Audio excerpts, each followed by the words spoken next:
All right, Gary, all you. Sounds good. Well, thanks, Jason, the Safeware marketing team for putting this together. I'm going to be teaching the webinar. I'm Gary Sharp. I'm the director of training here at Safeware. And today's agenda, really, we're going to focus on the trends and the tactical updates, what's changed primarily in kind of the last 3 years in the space. And I'm using that kind of 3-year mark because that's really how long, our team at first at Hazard 3 and now at Safeware, how long we've been doing this, almost full time. I think it was early 2000, we started teaching classes on battery emergencies. And then, in mid 2001, we got asked to train all of the FDNY hazmat technicians. And then it became all of the hazmat FDNY chief officers on battery emergencies.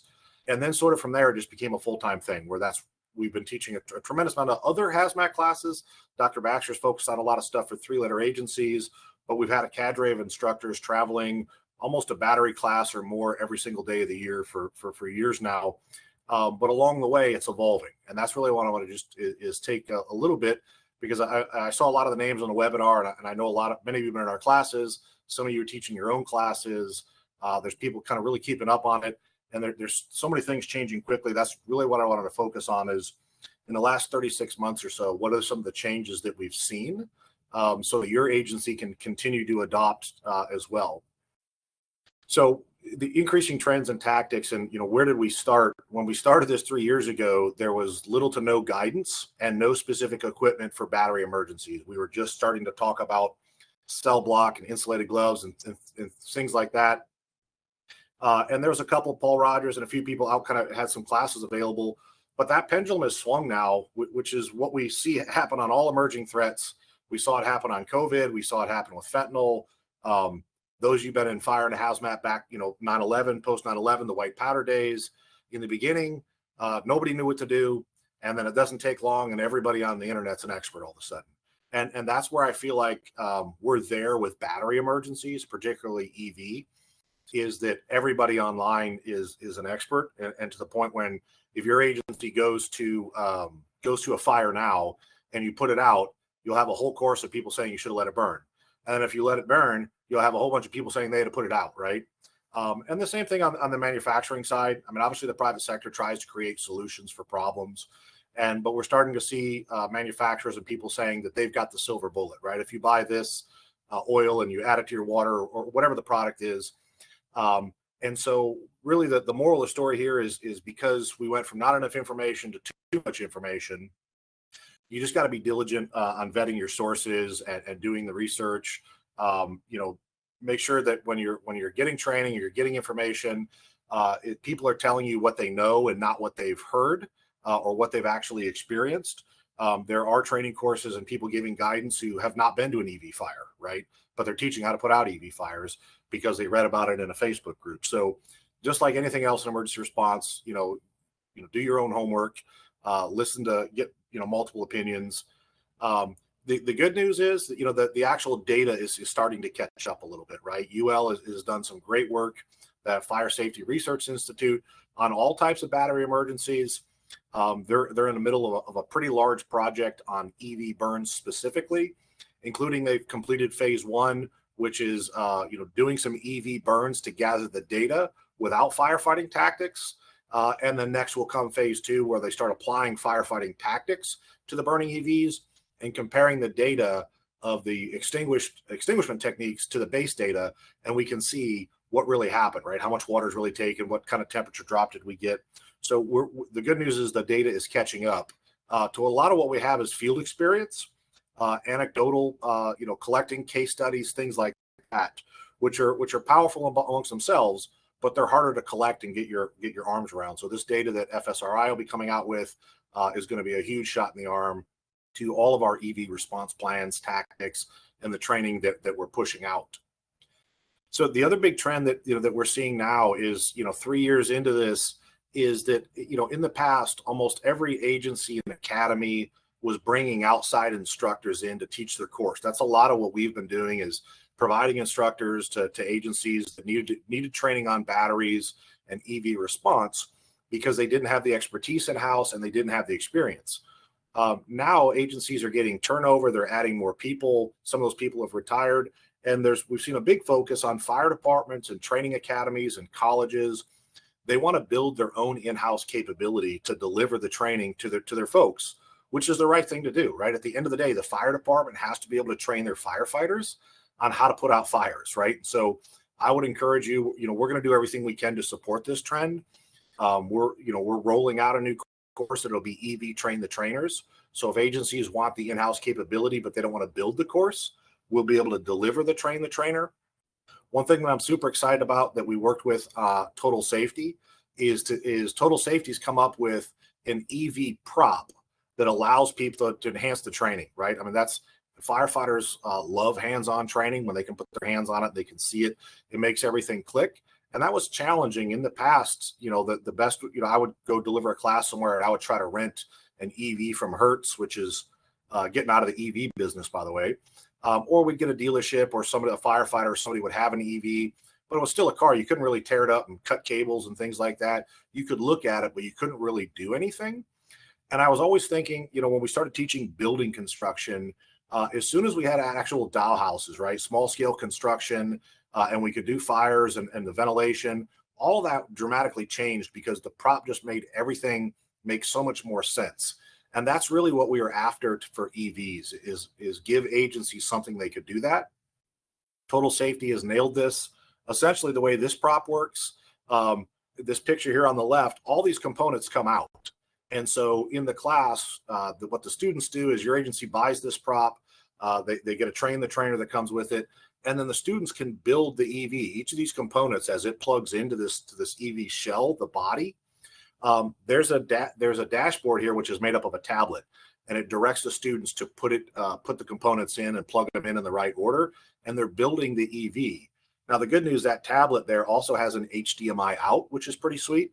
So you can hook it to a projector or a screen so everybody can see what it's saying, and you can add those components from the battery. The high voltage battery pack is actually a small amount of 18650, so it's not true high voltage for safety. But you can add that battery pack in, you can add the contactors, you plug in the battery management system, they add the electric motor, they put in the cables to connect it, and they're color coded correctly, right? Orange for high voltage. And then there's magnetic labels, so that not only do they got to build it, they have to label everything properly. So this is when I said it's like the days of building construction for the fire service where we had building construction props. This first teaches the construction, the layout, and the components. Your instructor can lead the training, or you can follow along as the tablet groups through that. If you're running a class and you got to bust people up into groups, they could actually go do this as a self-guided skill station. But then from there is the students can perform the emergency procedures. This thing actually charges up when you plug it in, so you can unplug the charger like you would at an emergency. You can put in the emergency plug. They can turn the vehicle off. There's a cut loop in there that they can cut. There's the emergency fuse you can pull depending on what vehicle you're trying to simulate. They can unplug the emergency cable.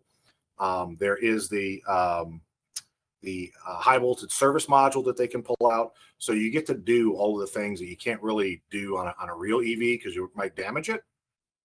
So this is one of the biggest changes I think in the training landscape, is that whether you use this prop or your own prop or however you do it, is that agencies are going to begin institutionalizing their own EV training. So I said we're going to talk about trends and tactics, right? So one of the tactics, while we mentioned the emergency plug, right? One of the things that in the training that we've always reinforced is that you use multiple methods, just like lockout tag out when you're disabling hazardous energy. But one of the concerns among EVs and even internal combustion engine cars now, because they turn off and start on their own, is that just because you arrive at an incident and a car is not making a sound doesn't mean that it's in park, and it doesn't mean that it's turned off. You can get unexpected movement. And so while we used to focus strictly on cribbing cars, it's definitely a safety issue that we have to immobilize the car first, that it doesn't move. On an EV or a hybrid that's a plug-in, your options are installing the emergency plug, chocking the wheels in both directions, taking the key fob out of there, shifting the vehicle in park, turning the vehicle off. Those are all options. I would encourage you to use more than one of those. Particularly, the emergency plug, they released some guidance that there was a couple General Motors vehicles specifically that while almost all EVs on the planet go into park when they're charging, there's a couple GM models that don't. right? And so that reinforces the fact that you should always be using two methods. So if the EV plug is one of them, it's a great start still, because when you show up, the others ones, a lot of these, you got to get to the interior of the vehicle. And shocking the wheels is a great one. However, sometimes these sit so low to the ground, trying to get a large enough chock that'll hold it, because there's a lot of traction and torque there. So me personally, I still like the emergency plug, but I'm following it up with, as soon as I get access, making sure I'm still putting the vehicle in park, turning it off. I'm not depending on any one method. So that's one of the tactical updates. The other trend, a few years ago, we would say, commercial vehicles are coming, right? There's a lot of focus on Tesla, not because it's unsafe, but because it's the leading EV sold, right? And it was easily recognizable, and it was, in the headlines more because, anytime there's an EV fire or crash, it made headlines over an internal combustion engine. But we used to say commercial vehicles are coming, but now they're here, particularly in fleet vehicles. It works great when anything that comes from a central base goes out and delivers your packages or your Pepsi or a bus, and it all comes back somewhere where it can all charge up. That's a great fit to deploy EV vehicles. But from an emergency response and planning standpoint, all these designs are different, right? And before, if you start getting some of these EVs, the Teslas and the GMs and the Toyotas, you sort of start remembering where the stuff is at. That you're not going to be able to do that with all these different brands and shapes of commercial vehicles, not just fleet vehicles, but tractors are here now, excavators, all that kind of stuff, mowers. So the moral of the story is the designs are all different. Memorization of the emergency response equipment on board these is not going to be possible. So I'm going to talk about rescue sheets here in a minute. But the other thing to keep in mind is that, when you're developing tactics and training, the stuff that might work for a passenger car, may not be as practical for a commercial vehicle, right? Putting a fire blanket over a Tesla might be fine, but you're probably not putting it over the bus. Or in cases where agencies that are planning to hook a tow chain onto an EV and drag it out of a garage, you may be able to do that with these, but it's going to be a much bigger lift, right? I think there's a case study, Philly Fire removed a burning bus out from a building. But it takes a different vehicle to do the drag and heavier cables, all that kind of stuff. So don't get so focused on passenger vehicles that you forget about these fleet vehicles and what your strategy and tactics are going to be for these. And then the reality is, the other trend is all modes of transportation are starting to pilot the alternative fuels, right? In this case, this is locomotive that's hydrogen. But everybody, including ships and ground transport, are all playing with various alternative fuels. It's something we're staying on top of here at Safeware. We've got some new courses out on CNG. The hydrogen course is getting ready to launch. And we've got some partnerships coming up that we'll be able to talk about, a full week-long alternative energy courses to cover all these different modes of transportation. But again, the focus here is don't get tunnel vision on a single that, you can this is going to be an EV fire on the freeway that you can always let burn. The reality is that the big picture is alternative fuel vehicles in all modes of transport is really what we have to keep our eye on. More and more responders are getting familiar with rescue sheets, which is great. But we still have a lot of responders who are just not familiar with these rescue sheets. They don't know what the colors mean. They don't necessarily know the symbols. They're not exactly sure where these fit into their emergency response. And they're just not confident. And that's why they're not, even if they know what they are and they could find it, it's not baked into your extrication training right now, or your man and machine training, or your farm rescue training. So these are easy to implement in your existing training. I mean, this is something, even if you're not rolling out a full-blown curriculum on EVs and battery emergency response yet, this is station level drills and coffee level training that any company officer should be doing. Is print out some of these rescue sheets, find a little crash, a picture on the internet or something, and talk about, in your agency, how are you going to get a hold of these things, which I'll touch on in a minute, and where in the response are you going to use them, right? Is it going to be the company officer looking it up?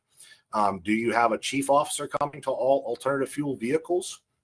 As a tactical trend, I would consider sending more resources to an alternative vehicle incident, crash or fire, than I do a standard one. And that can start with dispatch. I think when I was talking to, Chris Green, who retired from Seattle the other day, Chris mentioned that they had implemented at their 911 center that the 911 call taker was asking what powers the vehicle. And that I think he told me 50% of the time they got that information, right? Now, half the time they don't, but that's 50% more than they were getting before. And now you can alter your response patterns. You can decide if you're going to send an extra engine or additional personnel or a chief or a hazmat unit or whoever, heavy rescue. But into that plan is who's going to be looking at the rescue sheet on this, because you are going to need this information. So the good news is the rescue sheets, they used to be all kinds of shape, size, colors. There is a standard now on what the symbols are supposed to be, the colors, the layout of the rescue sheet. There's a group there at CTIF that did a lot of work to get the ISO standard 17840 put together and passed in quite a few countries. I'm super excited that in the U.S., the National Highway Safety Traffic Safety Administration has out for comment right now the possibility of adopting this by reference into a motor vehicle safety standard, which would make it mandatory in the U.S. So that I'm hoping we see this. I think the long-term goal that the working group that put this together is all modes of transportation. That's what I find encouraging is if all modes of transportation are looking at alternative energy, then we need a single system for responders that applies to all modes of transportation. I know there's other groups like the Society of Automotive Engineers and people that are coming up with badging for cars and things. But what I don't think we want is responders using one system for cars and a different label and color code for aircraft and a different one for boats, is because all these different modes of transportation have different power sources, different forms of energy. We need one uniform system across the world. And I'm telling you, this is it, 17840. So if you are on committees or you're on an NFPA committee, if you're at the state level, if you're working with the feds on a project, anything that any of us can do to advocate for this, I think is going to be a huge help to get this implemented. I mean, it's not a cure-all. I get when you get there and a car's on fire, seeing the little sticker isn't going to fix everything. But I particularly worry when we get to a crash or an extrication and someone's trapped and we had time and we're going to not know what powers the vehicle, that we didn't recognize that it was a hybrid or that it was hydrogen electric. I mean, it's going to get messy, and I think we need something. As far as accessing the rescue sheets in the field, the EV Rescue app built by a firefighter, it's free now, which is great. I think that I'm really impressed that they did that. In the past, when we were running our classes, we were buying this for every student. It wasn't expensive in the first place. It was a couple bucks a year. And then you had to, you could look up some free, and then I think you had to pay. But my understanding now, the app is free, which is great. It does require internet access. So that, there's people in response areas where you don't always have internet. It doesn't download them locally. So that's something you'll have to build into your plan. And I'll show you some other options. And it does give you, you're basically downloading the OEM rescue sheets in PDF format. So you do have to pinch and zoom and manage small text looking at stuff on your phone. That's why I definitely think there's value in having an iPad or something like that with this on, if you don't get it on every apparatus, at least your, command vehicles or specialty stuff, your heavy rescues, hazmat should be able to get a hold of these rescue sheets. The other source, the NFPA has had these on their website for a long time.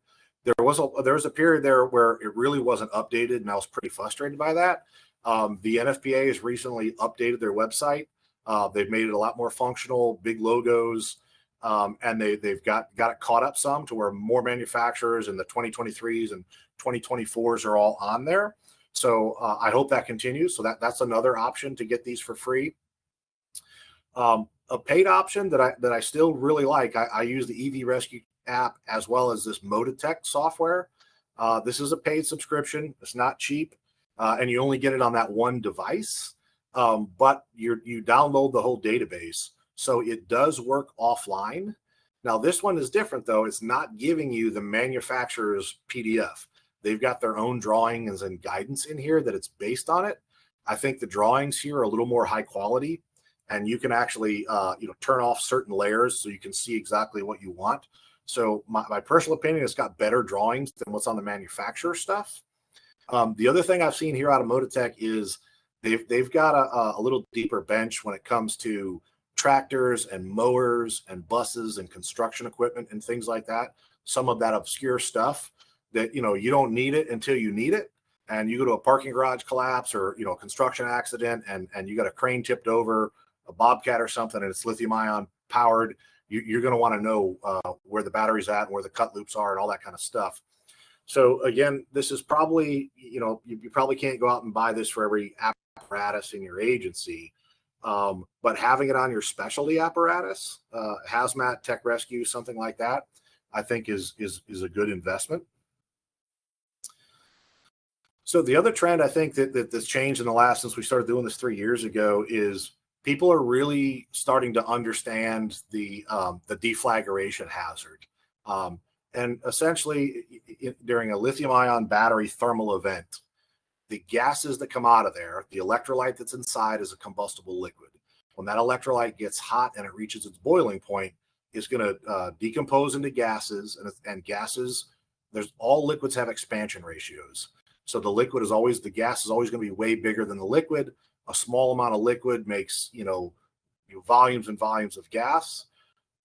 Most predominantly hydrogen and carbon monoxide, CO, and not CO in the parts per million like a CO investigation, CO in the percent volume in or above the flammable range. So you have a tremendous amount of flammable gas being evolved, even from small batteries.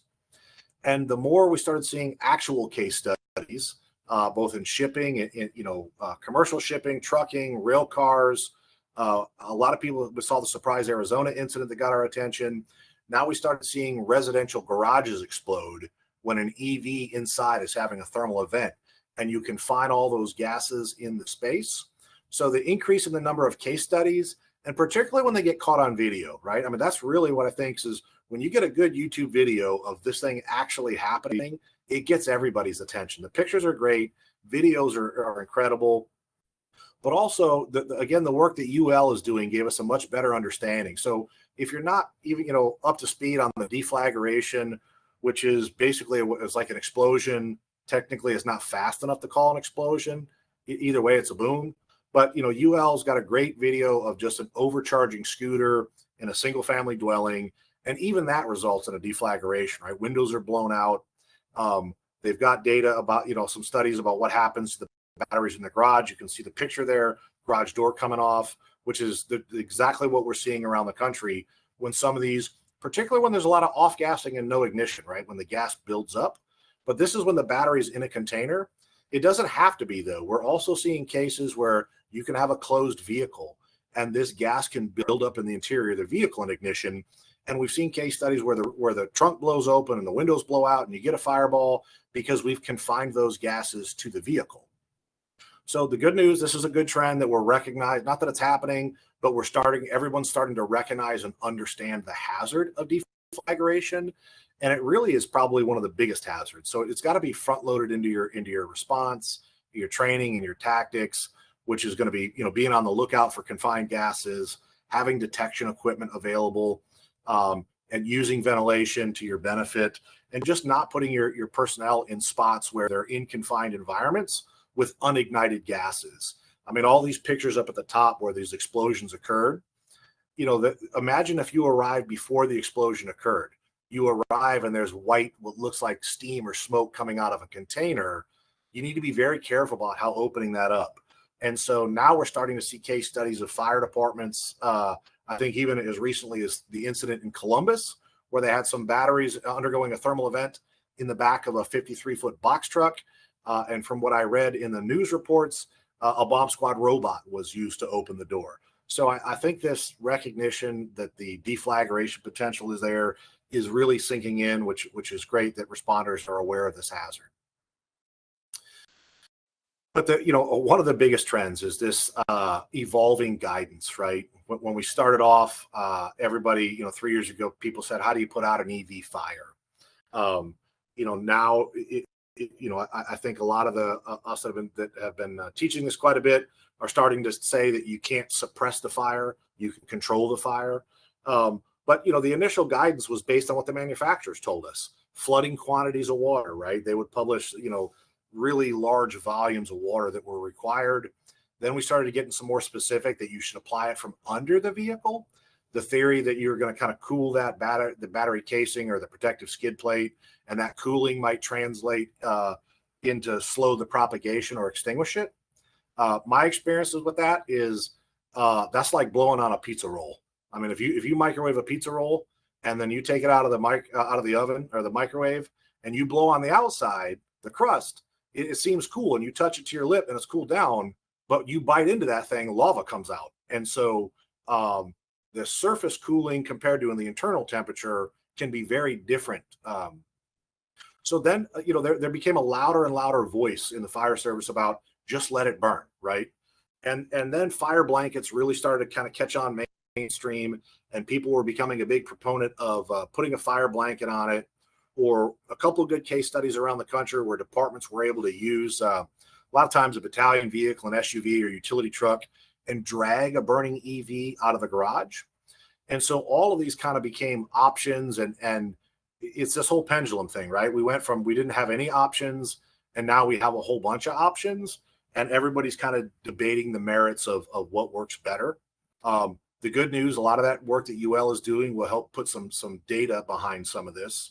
But here's what I'll tell you about EV strategy and tactics and where I think all of these fit. Number one, conduct a size up before you choose your strategy. So do not approach all EV fires the same. You would never do that for a house fire. You wouldn't treat all house fires the same. And I wouldn't treat all EV fires the same. So there's a big difference when you're inside a parking garage or when you have exposures, or God forbid you have a rescue scenario that somebody's in the car, versus an isolated vehicle on the interstate. So do a size up first. One key thing that I would add that I think is mission critical that you get in your training and tactics is when you're doing a size up, look at this picture in the bottom right, determine if you think the high voltage battery module is involved in the fire, because there are a considerable number of EV fires that don't involve the battery module. And some of the ones that I've seen, anecdotally, what I'll tell you is that people that like battery powered cars like battery powered stuff, and they tend to charge that stuff in the USB or cigarette lighter or whatever in the car, and they set it on the seat. And so you can have a very safe EV, but you go out and buy some cheap knockoff battery for your vape device, or you get a replacement phone battery or something like that, and you're charging it in the seat. And that's the battery that catches on fire, and it sets your interior on fire. Well, you have a car fire, you have an interior fire that can actually be extinguished very easily. So that's why I'm saying is don't pre-select these strategy, the incident strategy. Don't have one way to do this. Do a size up, figure out your risk versus reward, determine if the high voltage battery pack is involved or not. And then before you get into your tactics, because that business about like fire blankets and dragging them out and cooling from both, those are tactics. You need to choose your strategy first based on the risk reward. Are we going offensive, defensive, or non-intervention? And once you choose the right strategy based on the size up, then you can apply the tactics. So if you decide to go offensive because the risk reward is there, now you can go up and decide if you're going to put a fire blanket on there. Are you going to make an attack with a nozzle? Are you going to put a nozzle underneath? Which of the offensive ones are you going to do? If you decide to go defensive, then you're going to go back to the warm zone, either put water on the fire or put water on the exposures. And if you're non-intervention, you're not going to employ any of those tactics. You're going to stay in the cold zone, and you're going to let this fire consume itself. All those you have to take account, all the similar variables, all the RECIO, the stuff that you've already been trained to do as a chief or company officer on choosing strategy and tactics. The good news is we see more and more fire departments giving people options, right? And not taking a one-size-fits-all approach to EV fires. So this is an example. This was a case study that we saw online. This fire, when it was investigated, this fire started in the dash. This was a 12-volt fire that extended. You can see it breaks up through the glass in the moonroof there. There's a firefighter on the right that's setting up for a fire blanket. You can see there's actually a bumper line stretched. This fire goes out very easily If you look down at the bottom, the high voltage battery module is not involved. The stuff that we'd be looking for, the jet fires down below, the unique sound. Sometimes we teach this class, I'm big on listening to it, the high pressure venting and the jet fires and the poofs of smoke and all the stuff that's characteristic of a lithium ion battery thermal event is not there here. So this is just put in here as a good example of why size up's important. So talking about fire blankets, I think the other trend that's emerged here is more and more people are talking about fire blankets as containment, not suppression.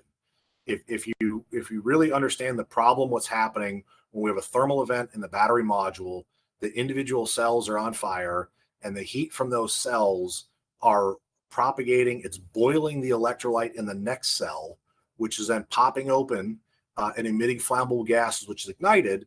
It's like a little tiny forest fire happening from cell to cell to cell. And you only stop that propagation when you cool the cells that are not ignited.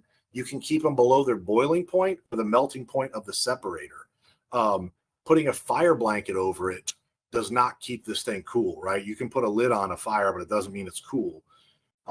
So fire blankets, I still think they have a place, particularly in fire containment. I also think it doesn't always have to go in the fire. I mean, for example, if you get there and you have an EV fire and you have an exposure of another vehicle, you may be able to use it to protect the other vehicle, not necessarily the car that's on fire. A couple unknowns where we still have a data gap is what's the level of risk of a deflagration if we put a fire blanket over that, right? Some of the manufacturer guidance that make fire blankets about putting it over are talking about tucking it all in the bottom and kind of sealing it up tight as if it's an oxygen exclusion. And I'm not positive that that's the best approach. We may want to deploy these in a manner that's letting the flammable gas out. So we need some more data to quantify that deflagration, because we said earlier, we saw case studies that flammable gas just building up in the interior of a vehicle can cause a deflagration.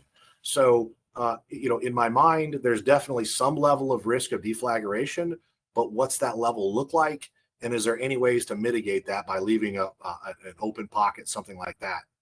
The other one that comes up is the reusability and the level of contamination that happens, right? These fire blankets that are on the market, there's a lot of people making them now.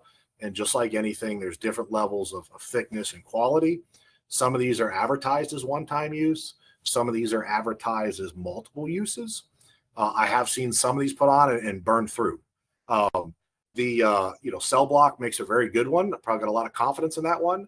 But we still don't have the answers about contamination. So at a minimum, if you're going to reuse this, you should plan on working dirty, meaning that this thing's going to come off and whatever goes back in the bag, it's always going to be dirty. And every time you're handling it, you should be handling it as if there's a level of contamination on it.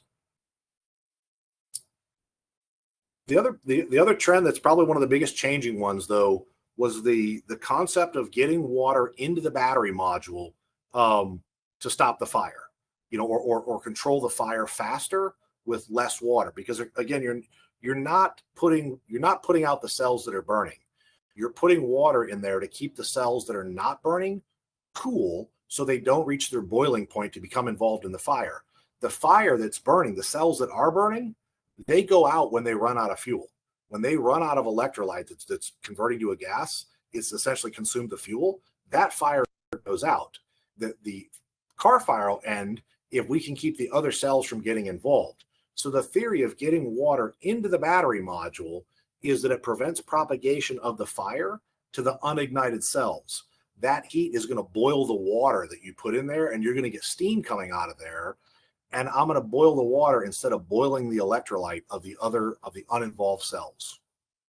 So why aren't we using this now? I mean, because why have for the last couple of years people been saying don't puncture the battery module, don't put any water in there? Probably the biggest is the vehicle manufacturers were the ones recommending don't pierce the battery module. There's a couple things I want to say about following the manufacturer recommendation. I love the rescue sheets. I think the diagrams and things are great, but I don't take them as gospel.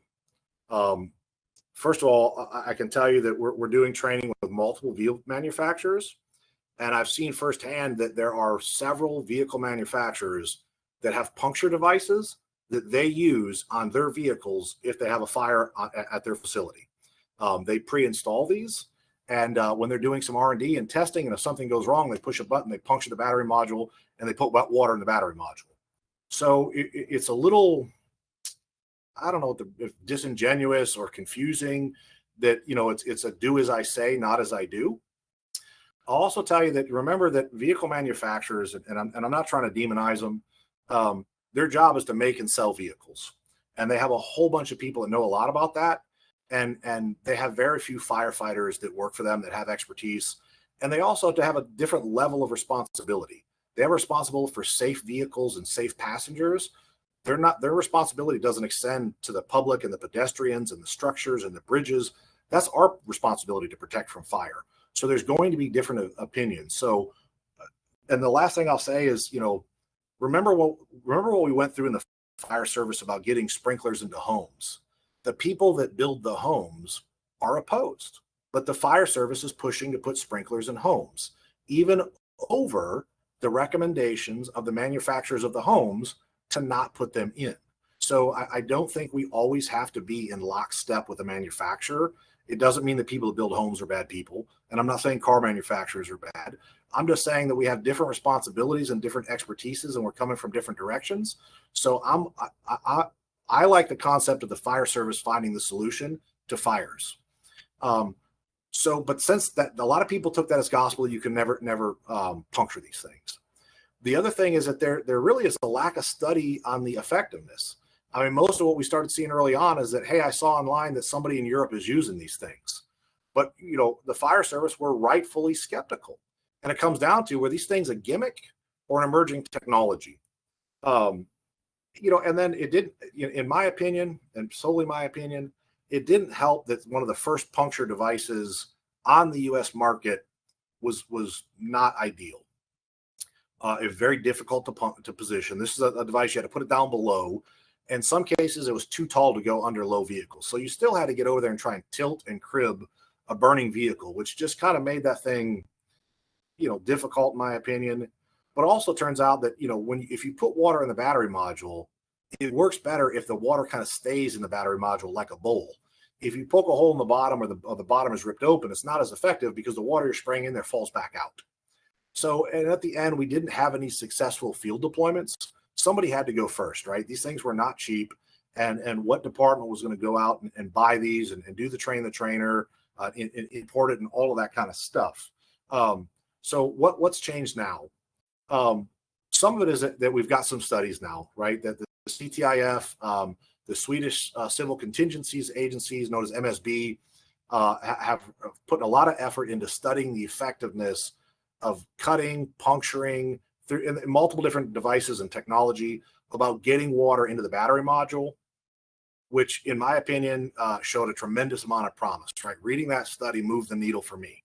That, 60, 100, 200 gallons of water in 10 minutes, they were getting some of these car fires under control. And so I really got interested. The other thing that's really moving the needle is that, Tempe, Arizona is become the first department to deploy something like this. Tempe, if you haven't been following, has purchased a cold cut Cobra. They've mounted it on a vehicle. They've hosted a train the trainer. They got experienced firefighters come over from Europe who've deployed this. They've trained their own cadre of instructors, and they have vehicles. And they're going forward with this cold cut Cobra system so that they can get water into the battery module. And so now I think, I'm looking forward to the first time they can use this, that we get it on video, because really that's what drives a lot of this. We need a YouTube moment and firefighters to see, hey, I saw it on video and this thing either did or didn't do what it did in the lab. So I think this has a lot of promise now that, this uses, if you're not familiar, a water grit cutting system, very high pressure system, uses the water to cut through the battery module. This is different than some of the other systems that I'm still a little concerned on, where you're holding a spike in your hand. It looks like a pickaxe and you're banging it in there. I still have some trepidation about that deployment model. I either want to remotely puncture it, which I'll talk about in a second, or water cutting, which, I think both both of the systems I'll talk about, I think have a lot of promise. And so I applaud Tempe Fire for going out there. I know there's a half dozen other major metro departments that are in the R&D or acquisition or searching for funding to do the same thing. So hopefully we'll be able to collaborate with all of their field experiences and maybe have a bona fide option to get EV fires under control quicker and with less water when it's appropriate, right? There's still going to be times when you should probably let this burn, right? And there still may be applications for fire blankets, but I think this is going to give us a good offensive option when that's the right strategy. The other one that's coming onto the market right now is this AVL Stingray, which works very differently, but also very innovative. So the AVL Stingray, if you look at the picture on the left, you can see the picture of the spike out. This thing is basically like a Paratech strut that holds itself in place. It's got an attachment for a control cable and a hose line. And this gets positioned inside the interior of the vehicle. You can charge it with water, but you don't have to puncture. You can set this up as a precaution, and then you stand back with the controller, push the button. If you want the air to drive this open needle out into the battery pack and start flooding the battery pack with the water. This is interesting for a couple of reasons. One, because you can pre-deploy this gives us some more flexibility here. Imagine an entrapment in an EV. It's a heavy entrapment, a car underrides a semi or something. Some of those aren't quick extrications. And the whole time that you're in there, you're worrying about, do I have a thermal event brewing, or I'm starting to detect heat, or I get the funny odor from a battery, and the people aren't out yet. This allows you to set this up. And the moment that you believe you have a fire or thermal event, you could puncture it and flood water. The other place I think this is gonna make a difference is a call we're not seeing yet, but I think is coming. And I'll tell you what's coming is a lot of the vehicle manufacturers are taking the battery management system or the thermal management system of the battery and connecting it to either their proprietary reachback service, something like an OnStar or something like that, or warning lights on the dash, and or the car alarm system, so that if your EV were starting to have a thermal event, it would tell you to exit the vehicle, set off the car alarm, something like that. I see your hand raised. I'll get you in just a sec, Tyler. So they imagine you get that call. You're dispatched because OnStar or whoever tells you that there's a car at the mall undergoing a thermal event, and so you dispatch it. You're getting there pre-fire, and now you get there and the horn's honking and the lights are flashing, but it's not on fire yet. What do? Well, this may give you an option now, right? I could potentially, unlock or force the door. I can install this. I can monitor if I detect or the thermal event or I get fire or smoke, then I can push the button and puncture and flood. So I think I like both of these personally, but because they both give us a couple different tactical options. Tyler, were you raising an hand? We had a question come in? Yes, we have a few. Can you go over what type of gases is produced by the batteries going or batteries off? Sure. One thing, this is a rabbit hole we could go down here, about the toxicity and the runoff. And I didn't put that in here because of the limited time. There's a whole nother discussion. But at a minimum, there's two types of gases: flammable gases and toxic gases. The flammable gases, the two primary flammable gases are hydrogen and CO, carbon monoxide, which is also toxic at lower levels, but extremely flammable at high levels. I think carbon monoxide actually has a broader flammable range than natural gas, if I'm not mistaken. There's a whole host of toxic gases that come off of this. And everybody definitely gets excited, rightfully so, about HF or hydrogen fluoride, which is very toxic. The reason this is a little bit of a trick bag on toxicity, because the magic question is it more toxic than a traditional car fire? And this gets tricky because there's HF given off from regular car fires as well. It's pretty common when you have polymers and seats and plastics and glues to get HFs and a lot of toxic. So one of the issues, to be realistic, is a standard internal combustion engine car fire. The smoke is extremely toxic, and it is toxic enough that you could be killed by that smoke. So then the question becomes, well, is an EV more toxic?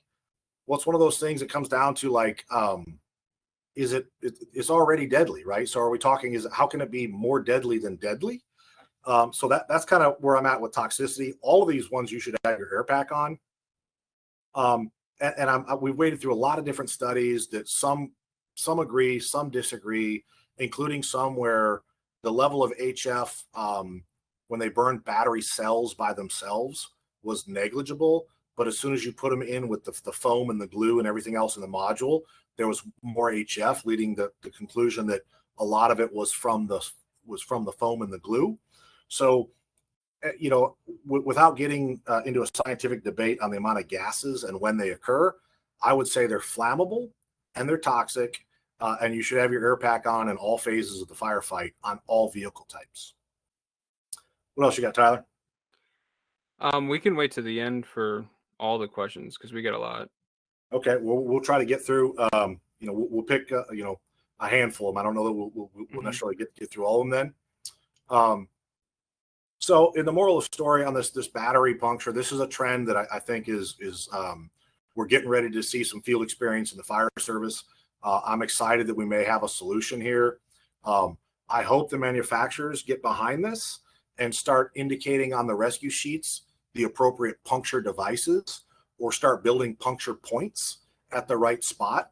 I don't think they're going to go down the road. A lot of people ask, why don't they just make a fire department connection? I don't think, there's only one or two manufacturers that have done that. I don't think that that's going to catch on for a whole host of reasons. But this idea of pre-installing a potential puncture device is what several automakers are doing in their facilities. They've got some of these that they put multiple ones in the vehicle, smaller ones. They run it to a control panel, and they're in a booth running these tests. And if things go haywire, they push the button and it punctures and it floods the battery module. The other trend is, we've hit critical mass on agencies carrying what's called a DDR. DDR stands for a lithium-ion battery that's damaged, defective, or recalled. A lot of the driver of this is fires involving small consumer electronics, vape devices, phones. A lot of it by hoverboards and scooters is the reason they're getting these.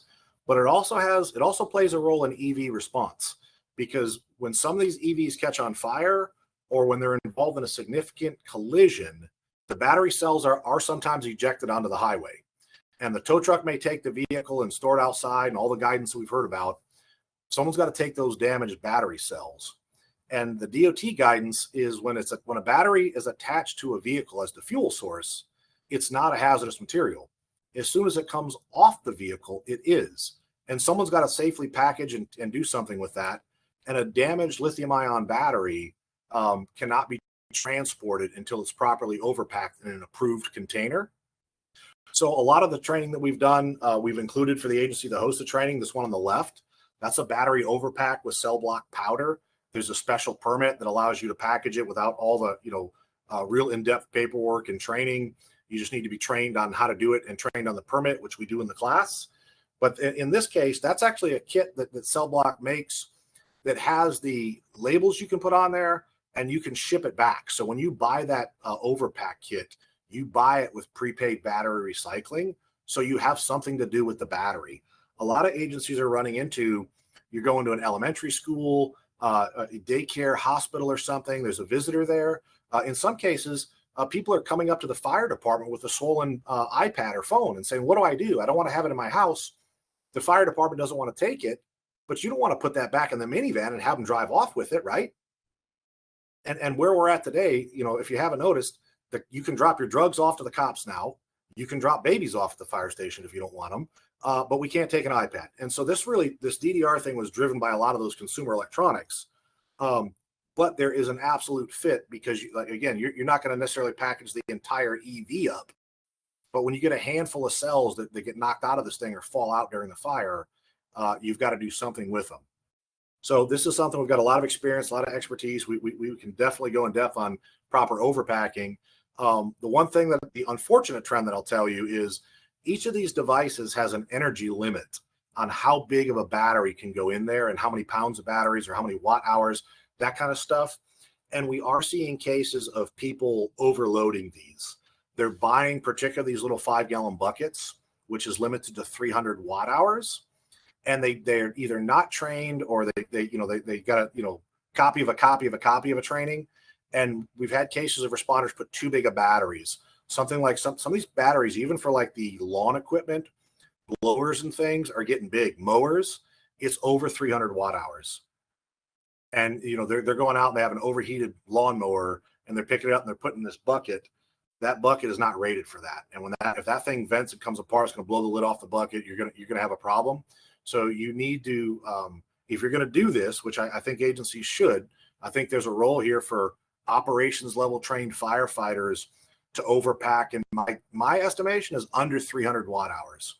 If you're not sure the watt hours, the rule of thumb is a battery basically fits in the palm of your hand, right? That's phones, consumer electronics, like a little drill battery or something. I think firefighters can overpack those. When we start getting into bigger scooters and that kind of stuff, and you need a drum, that's probably the role of the hazmat team needs to come out and do that for you. And then there's another product that's on the market here, this one called Cooler. They make a bag instead of a drum. It's got a proprietary liquid in there.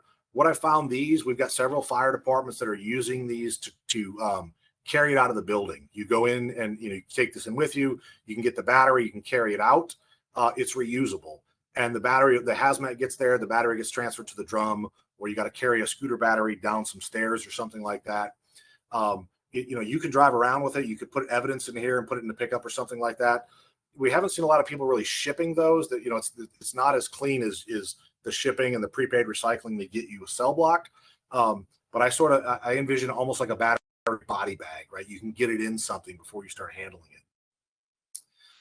And then those cases are getting bigger, right? They do make these for full EV modules. And some of the places we're doing training and working is R&D test facilities where they are crashing cars on purpose. And now the whole battery module is damaged and they got to ship it in something, or they have cars and shipments that get damaged and they want the module. So they send a case out so they can get their module back.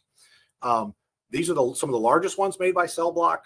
There's also some pretty good medium-sized ones that are bigger than a rolling trunk. And there's some hazmat teams around the country that are buying those. I think last one I was at Dallas Fire Rescue at their hazmat station. I think they've got 2 of these planned. They've got a stake truck and a lift gate, so that if they have to go out on the highway and they've got bigger batteries than kind of a scooter stuff, they've got something to get it in containment and get it moved to a safe staging area. So you can get these, it's almost the limit of your imagination and your budget, how big you can get these things. The other trend is the damage assessment, right? People are really starting to catch on to this. This is something we're teaching in our class. There is a Society of Automotive Engineers standard called J2990, and it gives the information to first responders, police, fire, EMS, and second responders like a towing company on how do you categorize the level of risk of an EV that's been involved in an incident. Because when there's only an occasional one, you could treat them all as ultra hazardous and put them outside, and we see towing companies making little barriers and isolating them all over the place. That's EVs right now are 1% of the vehicle on the road. As this goes up, you're not going to be able to treat every EV that's an offender bender like it's a bomb, right? We're going to have to start triaging these things, right? And there's guidance on how to do that. And the intent is it's simplified guidance that any police, fire, EMS, or tow driver can do. And so this little chart here is one we've boiled it down to make it easier. You got to go buy the 2990 document. It's not free. And they got a big flow chart in there. But the intent is, if there's no high voltage damage, because you're comparing the rescue sheet to the damage zones, there was no thermal event, and it hasn't been submerged, you green tag the car and it's normal risk, right? You tow it, and like all crash cars have some risk. Once you start getting to where you have damage that affects a high voltage zone, but there's no thermal event, it could become hazardous, right? If we smashed in the battery, we dented the orange cable, all that kind of stuff that we'll talk through, I would call it potentially hazardous. And there's some, we'll teach some requirements we don't have time to go into, or not, let's just say requirements, recommended guidelines, right? It largely revolves around notification, right? If I got there and the battery smashed and there's no thermal event, I would make sure the towing driver knows that it's the damaged battery. And I would do a verbal handoff to him and put it in my report. And then we get into the ones that are hazardous, where they had a thermal event, it was on fire, we saw smoking, odor, the car got submerged. These are the ones that should get red tagged and put out, stored somewhere safe. So, but I think the trend is all responders need to be able to do this basic assessment, right? This isn't one where you have to call a special hotline or you got to be a batteryologist to do this. This is no different than if you went to a car crash now and you'd look to make sure it's not leaking fuel, right? And you don't have to be a gasolinologist to figure out if you got a fuel leak. But batteries and these other ones are going to be the fuel of the future. And so we need to be able to put these in a level of risk. And I think some departments are just now starting to catch on to this. Some are starting to print their own stickers and adopt these in the procedures, which I think is a good trend.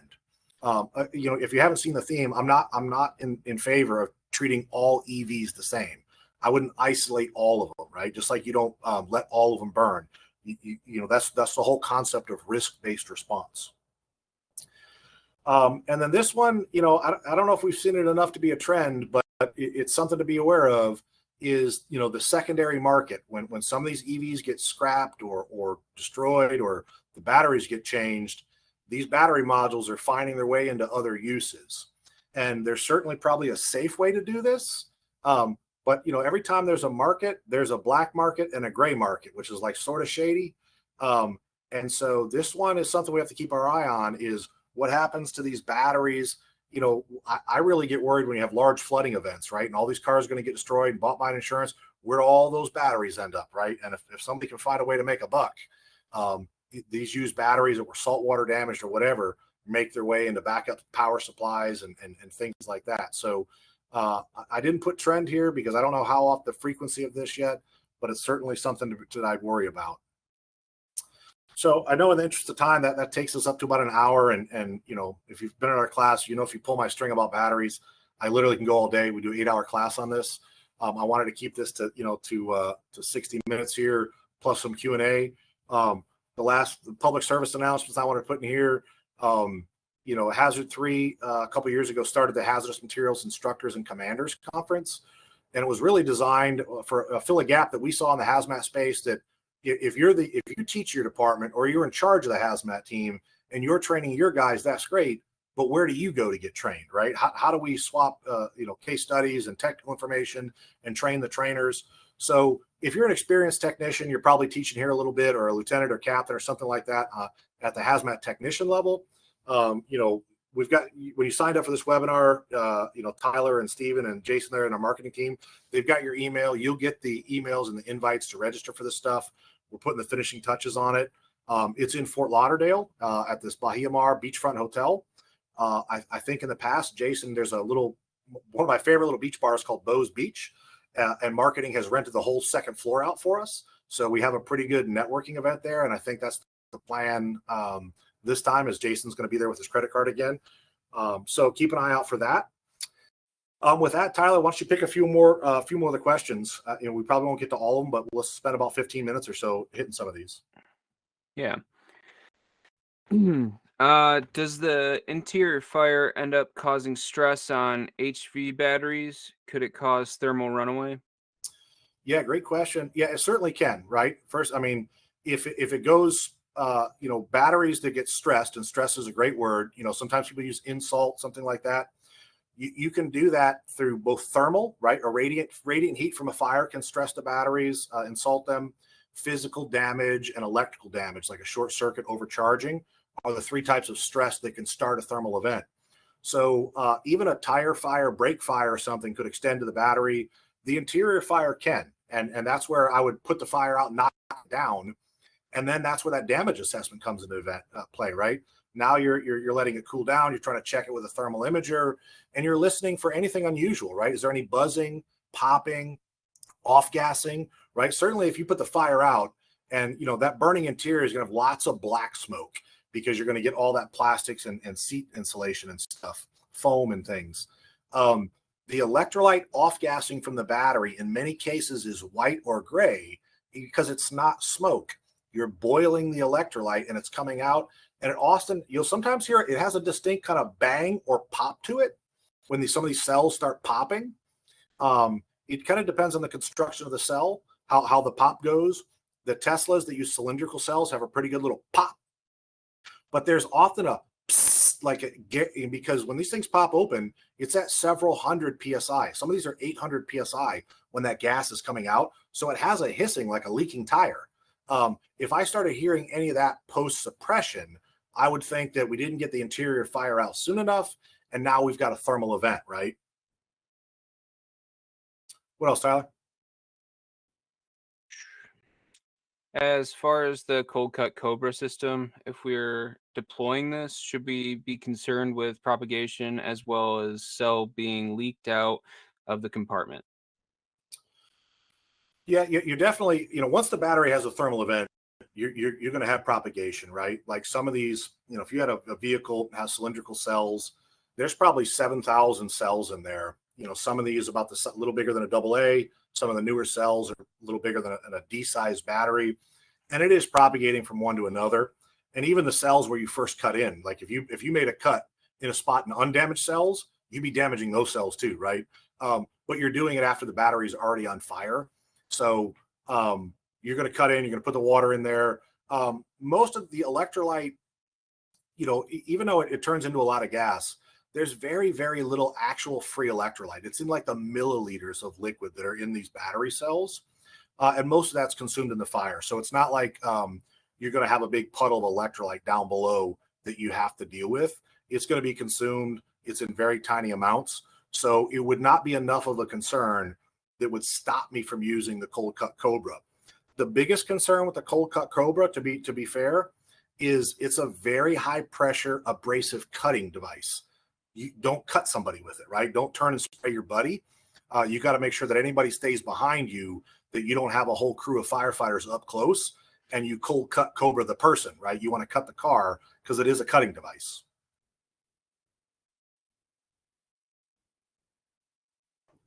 Go with the next one, Tyler. In previous trainings they attended on EV fires, the instructor said the state of charge equals fuel, meaning that the fire involving actual battery will burn as long as they have a charge remaining, no matter how much water you put on it. In other words, battery with 100% charge will burn much longer compared to one with 15. Is this true? There is a correlation, but it's not spot on. So state of charge isn't fuel, it's energy, right? So how much energy does the battery have? The actual fuel is the electrolyte. So the state of charge is how many electrons, how much energy you have in there. And when that energy turns into heat, that heat boils the electrolyte. The electrolyte becomes a gas, and the gas is what's on fire. It's not the electricity that's on fire, it's the gas. So the fire will go out when you run out of fuel. And the fuel is the electrolyte, the car interior, all the stuff that burns. Now, there is quite a bit of data about the intensity of the fire as it applies to state of charge. So, for instance, there's some safety guidance in shipping and in other industries. In the new 2024 International Fire Code, they're going to draw a line in the sand at 30% state of charge because they have less energy to make less heat. If there's a fire, it will be less intense. But you're going to find in the fire code that's going to come out, they're going to want there's certain precautions you're going to have to take when you store batteries inside a structure below 30% state of charge. When you go above 30% state of charge, there's going to be new triggers in the fire code. But the difference, I'll say, is just that state of charge is energy. It creates more heat. I would say it makes the batteries more volatile and more unstable. The jet fires sometimes are further and intense. There's a couple studies that have some good photos built in of a battery at a low state of charge has a shorter jet fire, a little lazy flame coming out, where the same battery at a high state of charge has a very long jet fire coming out of it. But when you run out of fuel, you can run out of fuel and still have charge, right? And so that's the difference. State of charge I would describe as energy, not as fuel. All right. Are we still considering heavy metal exposures as large risks and smoke gas from EV fires? And if so, how does this relate to PPE/equipment reusability based on most recent data? Yeah, and that's probably, you know, as I said, I kept toxicity out of kind of the 1 hour webinar because it's such a big subject. And I don't think we've, you know, I don't think we've got enough data yet in my mind that I haven't landed on the right answer yet about, you know, contamination, runoff, and heavy metal. I think as we get more data, we're going to learn more that there's more heavy metal than we realized. But I don't know where we're going to draw that line in the sand, because some of this is going to have to do with the size of the battery, on what kind of the level of contamination that we're getting from that anode cathode. And then indoor versus outdoor, right? Some of the RISE studies and the ones that were in tunnels. And so I'm going to punt on that one a little bit. But I would say that, you know, it is always considered contaminated. I mean, you're going to have to clean your gear. You're going to have to wipe down your stuff. You're going to have to treat it like it's contaminated. But I'm not, and the gases, again, I would treat all as toxic. I would always have my SCBA on, but that's probably as far as I want to go, kind of on the record of saying, how toxic is it?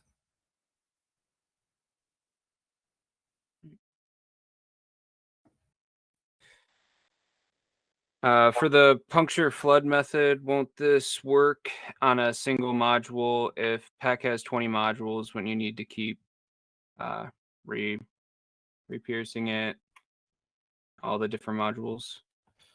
Yeah, they're definitely going to be, I think when we get some field use is, you know, how well is the design of every vehicle is going to vary, right? So, and the point is there's multiple cells in a module and multiple modules in a pack. And if you just use a puncture device and you puncture with a needle in one, does the water make it to every single module? Some of the testing been done is you get quite a bit of water in the pack because the batteries have vents. You get water leakage throughout there. But that was one design, right? To you know, person asking the question is, you know, probably is a good point, because manufacturers are using different battery styles, different battery designs, and different cooling mechanisms. So there's no guarantee just because it works, you puncture one module or one model and you get good water spread throughout the entire pack. There's no guarantee that every car you encounter, you're going to have the same effect.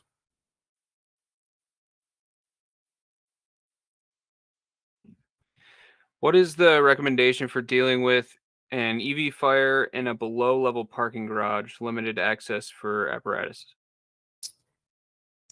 Yeah, that's a, you know, it's tough. And that's why they're asking, right? Again, I would start with the size up. And so now you've got to look at is the battery module involved, right? Let's say worst case scenario, the battery module is involved, and it's not going to go out easy. Then you got to take into account exposures. Is there a sprinkler operating?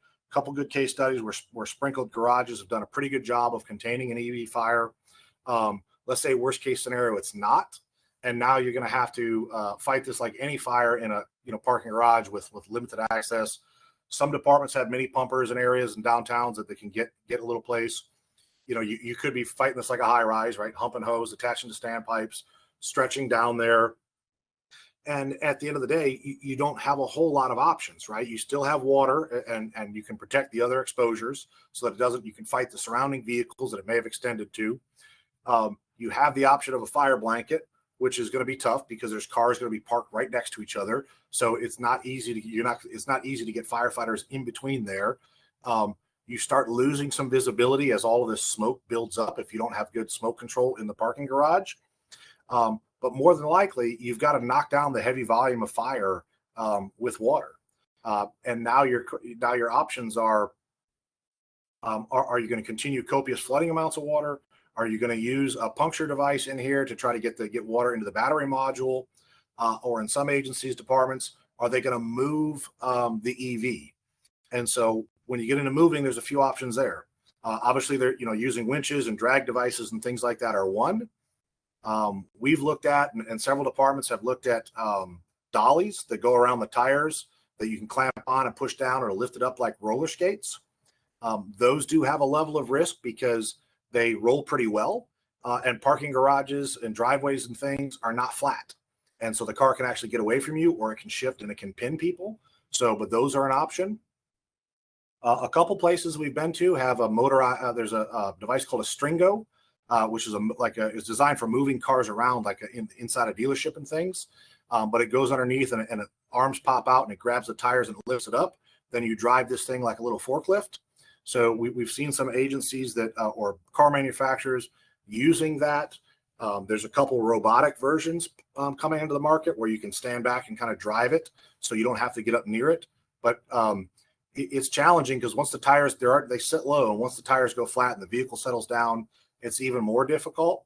So whatever you end up doing, it's probably going to start with water application to knock down heavy volumes and try to control the fire, and then you're going to get to wrestling this thing out of the parking garage one way or another.